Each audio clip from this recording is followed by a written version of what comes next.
82 ka barangay sa siyudad sang Iloilo na paslawan yung malabot ang zero open defecation compliance.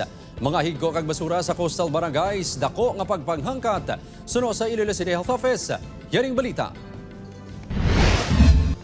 98 ka barangay lang o kun 54.4% sang 180 ka barangay sa Iloilo City ang zero open defecation o kun COD compliant sa mga 2025 santo sa record sang Iloilo City Health Office. Madeklarar nga compliant ang isa ka barangay kung 20% sang high-risk household ang wala nagapamuhin o kung nagahigko sa karagatan kag mga drainage. Wala sa mga basura kag diaper nga nagalapta.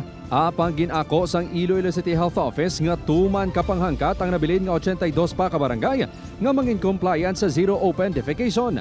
Kalabanan diri ang yara sa coastal barangays. It's been a challenges ginanamo sa next year kay in fact ma-validate pagi kami sa mga barangay aton mga informal settlers, so hindi na da sila temporary residing man na dira sila. Sa Barangay General Hughes City proper, may mga kaugalingon nga CR ang mga residente.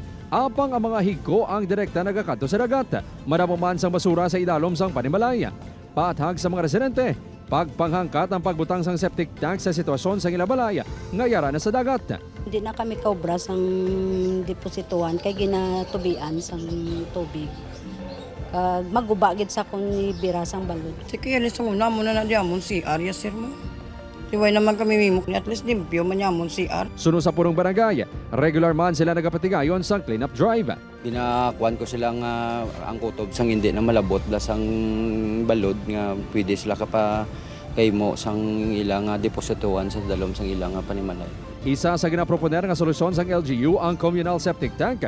Apang natukiman nga wala sa lugar nga pwede matukuran sang tangke. Padayon ang advocacy campaign sang LGU sa kabarangayan. Suno sa Iloilo CHO, importante nga main compliance sa COD agud makalikaw sa nagkalain-lain nga balatian, kasubong sang acute gastroenteritis. Aton nga septic tank pag sa drainage gaagi then ang aton source of water, groundwater lapit lang. So possible gid nga mag-contaminate man aton water sources. Upod Caramel Porquia, Kim Salinas, 1 Western Visayas.